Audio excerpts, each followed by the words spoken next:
देव असुर के भाव जगत में सुन अर्जुन समझाता हूँ। पृथक पृथक लक्षण है जिनके दोनों के बतलाता हूँ। एक स्वर्ग के दाता है और एक नरक ले जाता है। जे हो तेरी गोविंदा करने का फल पाता है।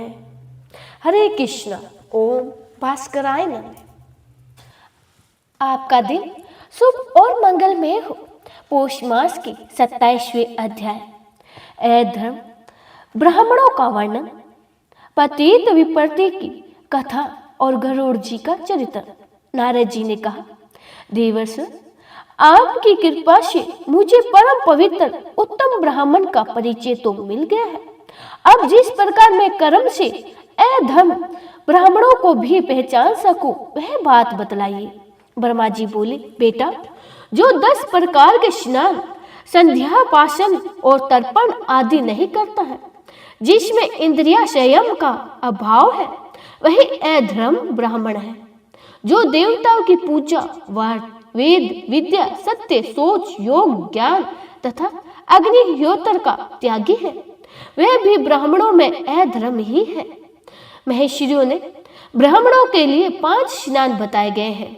अग्न्यय, वारुणी, ब्राह्मा, वायम और दिव्य संपूर्ण शरीर में भस्म लगाना अग्न्यय स्नान है। जल से जो स्नान किया जाता है उसे वारुणी स्नान कहते हैं। और इत्यादि ऋषियों के जो अपने ऊपर अभिषेक किया जाता है वह ब्रह्मा स्नान है। शरीर पर हवा से उड़कर जो गो के चरणों की धूली पड़ती है वह उसे वायम स्नान कहते हैं। तथा धूप रहते हुए भी जो आकाश से जल की वर्षा होती है उसमें नहाने को दिव्य स्नान कहते हैं। उपयुक्त वस्तुओं के द्वारा मंत्र पाठ पूर्वक स्नान करने से तीर्थ स्नान का फल प्राप्त होता है। तुलसी के पत्ते से लगा हुआ जल, सालग्राम शिला को नहलाया हुआ जल, गो के सींग से स्पर्श कराया हुआ जल, ब्राह्मणों का चरणोदक तथा मुख्य गुरुओं का चरणों ये पवित्र से पवित्र माने गए हैं। ऐसे स्मृतियों का कथन, इन 5 तरह के जलों से मस्तक पर अभिषेक करना पुण्य 5 प्रकार का स्नान है। इस प्रकार पहले के 5 स्नानों के साथ ही मिलकर इन 10 प्रकार का स्नान माना गया है। त्याग, तीर्थ, स्नान, यज्ञ, व्रत और होम आदि के द्वारा ही जो फल मिलता है वही फल धीर पुरुष उपयुक्त स्नानों से प्राप्त कर लेता है। जो प्रतिदिन पितरों का तर्पण नहीं करता वह पितृघातक है, उसे नरक जाना पड़ता है। संध्या नहीं करने वाला दिवज ब्रह्म हत्यारा है। जो ब्राह्मण मंत्र, व्रत, वेद विद्या, उत्तम गुण, यज्ञ और दान आदि का त्याग कर देता है वह अधर्म से ही अधर्म है। मंत्र और संस्कार से हीन, शौच और संयम से रहित, बलिवेशन किया हो बिना ही अन्न भोजन करने वाले दुराचार, दुरात्मा, चोर, मूर्ख तथा सब प्रकार के धर्मों से शून्य, कुमार्गामी, श्राद्ध आदि कर्म करने वाले, गुरु सेवा से दूर रहने वाले, मंत्र ज्ञान से परिचित तथा धार्मिक की मर्यादा भंग करने वाले, ये सभी ब्राह्मण अधर्म से ही अधर्म है। उन दुष्टों से बात भी नहीं करनी चाहिए, वे सब के सब नरकगामी होते हैं, उनका आचरण दूषित होता है। अतएव वह अपवित्र और अपूजनीय होते हैं। जो दिव्य तलवार से जीविका चलाते हैं, दास भूति स्वीकार करते हैं, बेलों को सवारी में जोतते हैं, बढ़ाई का काम करके जीवन निर्वाह करते हैं, ऋण देकर ब्याज लेते हैं, बालिका और वेश्याओं के साथ व्यभिचार करते हैं, चंडालों के आश्रम में रहते हैं, दूसरों के उपकारों को नहीं मानते हैं तथा गुरु की हत्या करते हैं, वह सब से अधर्म माने गए हैं। इनके सिवा दूसरों को भी जो आचारहीन, पाखंडी, धर्म की निंदा करने वाला तथा भिन्न भिन्न देवताओं पर दोष रोपण करने वाला, वह सभी दिवज ब्रह्मद्रोही है। नारद, अधर्म होने पर भी ब्राह्मण का भी कभी वध नहीं करना चाहिए, क्योंकि उसको मारने से मनुष्य को ब्रह्म हत्या का पाप लग जाता है। नारद जी ने पूछा, संपूर्ण लोगों के पितामह यदि ब्राह्मण ऐसे दुष्कर्म करने के पश्चात फिर पुण्य का अनुष्ठान करे तो वह किस गति को प्राप्त होगा? ब्रह्मा जी ने कहा, बस जो सारे पाप करने के पश्चात भी इंद्रियों को वश में कर लेता है वह उन पापों से छुटकारा पा जाता है तथा पुनः ब्राह्मण तत्व प्राप्त करने योग्य बन जाता है। इस विषय में एक प्राचीन कथा सुनो जो बड़ी ही सुंदर और विचित्र है। पूर्व काल में किसी ब्राह्मण का एक नौजवान पुत्र था। उस जवानी की उमंग में मोह के वशीभूत होकर वह एक बार चंडाली के साथ समागमन किया। चंडाली के गर्भ में उसके अनेकों पुत्र और कन्याएं उत्पन्न की गई तथा अपना कुटुंब छोड़कर वह चिरकाल तक उसी के घर में रहा। किंतु घृणा के कारण न तो वह दूसरों को कोई अवैक्ष पदार्थ खाता था और न ही कभी शराब भी पिया करता था। चंडाली उसे सदा ही कहा करती थी कि ये सब चीजें खाओ और शराब पियो, किंतु वह उसे यही उत्तर दिया करता था, हे प्रिय, तुझे ऐसी गंदी बात नहीं करनी चाहिए। शराब का तो नाम सुनने मात्र से ही मुझे ओकाई होती है। एक दिन की बात है कि वह थका मांदा होने के कारण दिन में भी घर पर ही सो रहा था। चंडाली ने शराब उठाई और हंसकर उसके मुंह में डाल दी। मंदिरा की बूंद पड़ने से ही उस ब्राह्मण के मुंह से अग्नि प्रज्वलित हो उठी। उसकी ज्वाला ने फैलकर कुटुंब सहित प्रज्वलित हो उठी। उसकी ज्वाला ने फैलकर कुटुंब सहित उस चंडाली को जलाकर भस्म कर दिया तथा उसके घर को भी फूंक डाला। उस समय वह ब्राह्मण हाय हाय करता हुआ उठा और विलख कर रोने लगा। विलाप के बाद उसने पूछा आरंभ किया, कहां से आग प्रकट हुई और कैसे मेरा घर जल गया? तब आकाशवाणी ने उसे कहा, तुम्हारे ब्रह्म तेज ने चंडाली के घर में आग लगाई है। इसके बाद उसने ब्राह्मण के मुंह में शराब डालने आदि का ठीक ठीक वृत्तांत कह सुनाया। ये सब सुनकर ब्राह्मणों को बड़ा ही विषम हुआ। उसमें से इस विषम भले भांति विचार करके अपने आप को ही उपदेश देने के लिए यह बात कही, विप्र, तेरा तेज नष्ट हो गया है, अब तू पुण्य धर्म का आचरण कर। तदंतर ही उस ब्राह्मण ने बड़े बड़े मुनियों के पास जाकर अपने हित की बात पूछी। मुनियों ने कहा, तू दान धर्म का आचरण कर, ब्राह्मण नियम और व्रतों का द्वारा ही सब पापों से छूट जाते हैं। अतः तू भी अपनी पवित्रता के लिए सचोटक नियमों का आचरण कर। चंद्रायण, कुछ तप, कुछ प्रजापत तथा दिव्य व्रतों का बारंबार अनुष्ठान कर। यह व्रत समस्त दोषों का तत्काल ही शोषण कर लेते हैं। तो पवित्र तीर्थों में जा और वहां भगवान विष्णु की आराधना कर। ऐसा करने से तेरे सारे पाप शीघ्र ही नष्ट हो जाएंगे। पुण्य तीर्थ और भगवान श्री गोविंद के प्रभाव से पापों का क्षय हो गया और तू ब्रह्म तत्व को प्राप्त होगा। इस विषय में हम तुझे एक प्राचीन इतिहास सुनाते हैं। पूर्व काल में विनतान नंदन गुरुड़ जब अंडा फोड़ रखकर बाहर निकले तब नवजात शिशु की अवस्था से ही उन्हें आहार ग्रहण करने की इच्छा हुई। वह भूख से व्याकुल होकर माता से बोले, मां, मुझे कुछ खाने को दे दो। पर्वत के समान शरीर वाले महाबली गरुड़ को देखकर परम सौभाग्यशाली माता विनीता ने मन में बड़ा हर्ष हुआ। वह अपने पुत्र से बोली, बेटा, मुझे तेरी भूख मिटाने की शक्ति नहीं है। तेरे पिता धर्मात्मा कश्यप साक्षात ब्रह्मा जी के समान तेजस्वी है। वे सोन नदी के तट पर तपस्या करते हैं। वहीं जा और अपने पिता से इच्छा अनुसार भोजन के लिए विषय में परामर्श कर, तात उनके उपदेश से तेरी भूख शांत हो जाएगी। ऋषि कहते हैं, माता की बात सुनकर मन के समान वेग वाले महाबली गरुड़ एक ही मुहूर्त में पिता के समीप जा पहुंचे।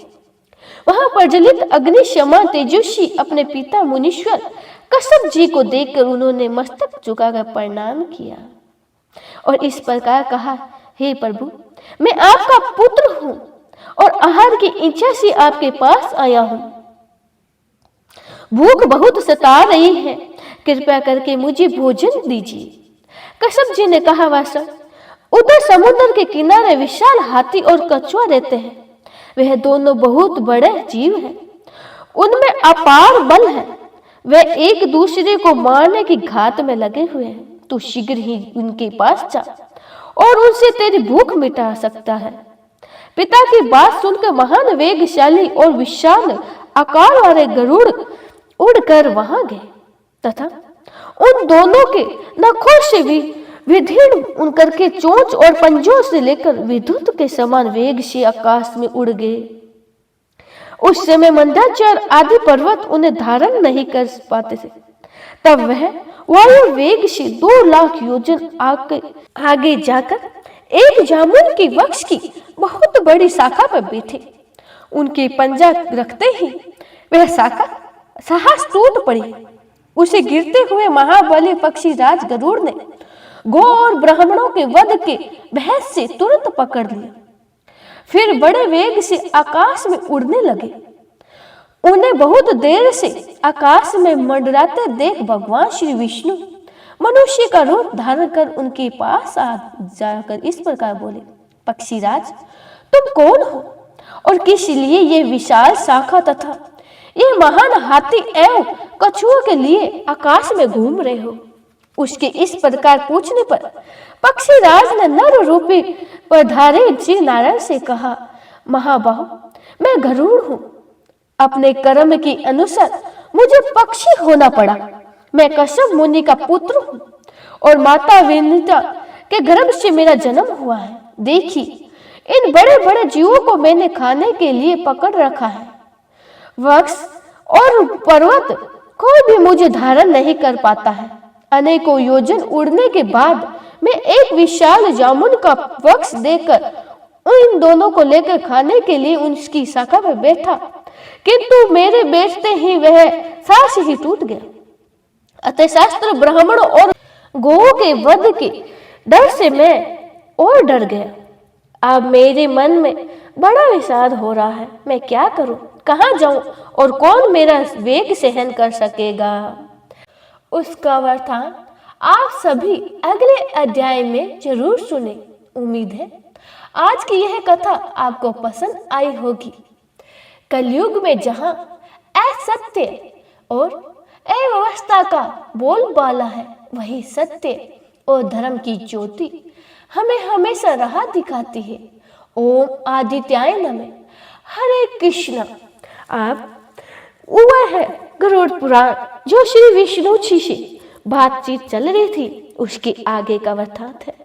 श्री विष्णु जी बोले, अच्छा, मेरी वहां पर बैठकर तुम इन दोनों हाथी और कछुओं को खाओ। गरुड़ जी ने कहा, बड़े बड़े पर्वत भी मुझे धारण करने में असमर्थ हो रहे हैं, और फिर तुम मुझ जैसे बलवीर महाबली पक्षी को कैसे धारण कर सकोगे? भगवान श्री नारायण के सिवाय दूसरा कौन है जो मुझे धारण कर सके? तीनों लोकों में कौन ऐसा पुरुष है जो मेरा भार सह सकेगा? श्री विष्णु बोले, पक्षी श्रेष्ठ, बुद्धिमान पुरुष को अपना कार्य सिद्ध करना चाहिए। अतः इस समय तुम अपना काम करो। कार्य हो जाने पर निश्चय ही मुझे जान लोगे। गरुड़ जी ने उन्हें महान शक्ति संपन्न देख मन ही मन कुछ विचार किया। फिर एवं वस्तु कहकर वह उनकी विशाल भुजाओं पर बैठे। गरुड़ जी के वेग पूर्वक बैठने पर भी उनकी भुजा कांपी नहीं। वहां बैठकर गरुड़ जी ने उस शाखा को और पर्वत के शिखर पर डाल दिया और हाथी तथा कछुओं को भक्षण किया। तत्पश्चात ही वह श्री विष्णु से बोले, तुम कौन हो? इस समय तुम्हारा कौन सा प्रिय कार्य करूं? भगवान श्री विष्णु ने कहा, मुझे नारायण समझो, मैं तुम्हारा प्रिय करने के लिए ही यहाँ आया हूँ। यह कहकर भगवान ने उन्हें विश्वास दिलाने के लिए अपना रूप दिखाया। मेघ के समान श्याम विग्रह पर पीतांबर शोभा पा रहा था। 4 भुजाओं के कारण उनकी झांकी बड़े ही मनोहरम जान पड़ती थी। हाथों में शंख चक्र गदा और पद धारण किए हुए सर्वेदेश्वर श्री हरि का दर्शन करके गरुड़ जी ने उन्हें प्रणाम किया और कहा, हे पुरुषोत्तम, बतलाइए मैं आपका कौन सा प्रिय कार्य करूं। श्री विष्णु जी बोले, सखी, तुम बड़े ही शूरवीर हो, अतः हर समय मेरा वाहन बने रहो। ये सुनकर पक्षीराज श्रेष्ठ गरुड़ में भगवान से कहा, देवर, आपका दर्शन करने के लिए मैं धन्य हुआ, आपका दर्शन करके मैं धन्य हुआ। इस प्रकार मेरा जन्म सफल हो गया। प्रभु, मैं माता पिता से आज्ञा लेकर आपके पास आऊंगा।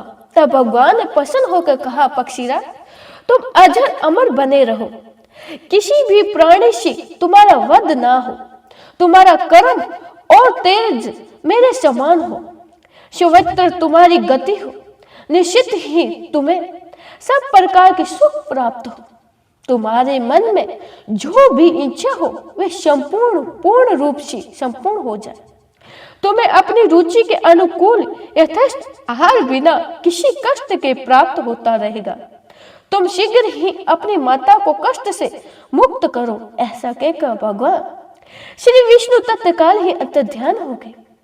गरुड़ ने अपने पिता के पास जाकर सारा वृत्तांत के सुनाया।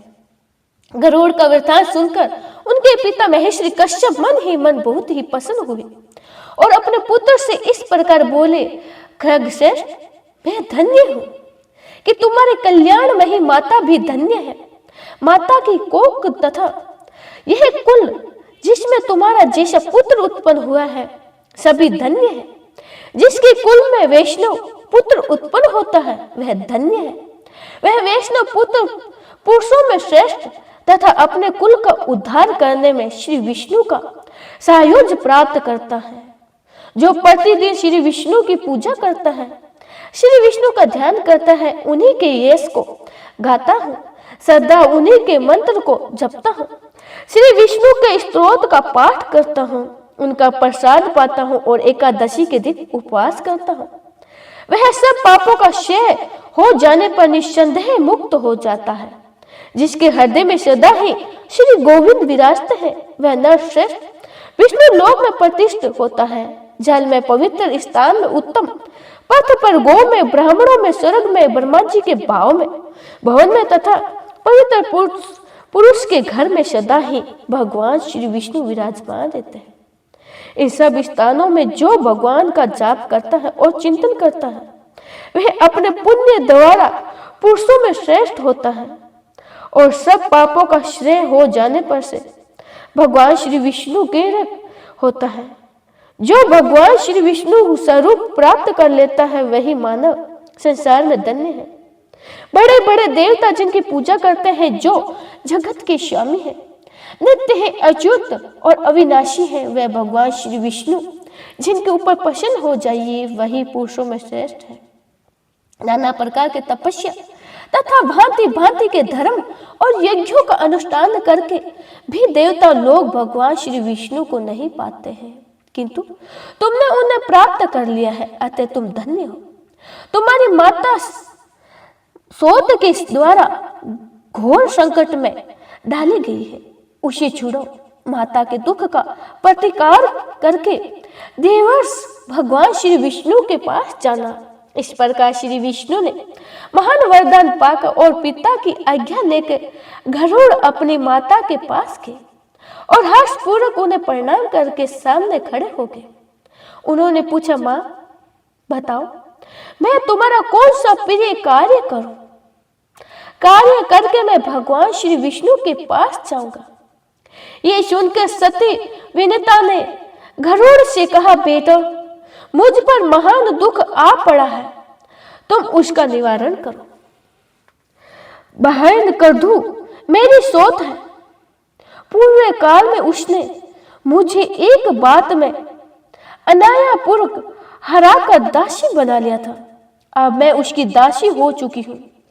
तुम्हारे सिवा कौन मुझे इस दुख से छुटकारा दिलाएगा? कुल नंदन, जिस समय मैं मुंह मांगी वस्तु दे दूंगा उसी समय दासी भाव से मेरी मुक्ति हो जाएगी।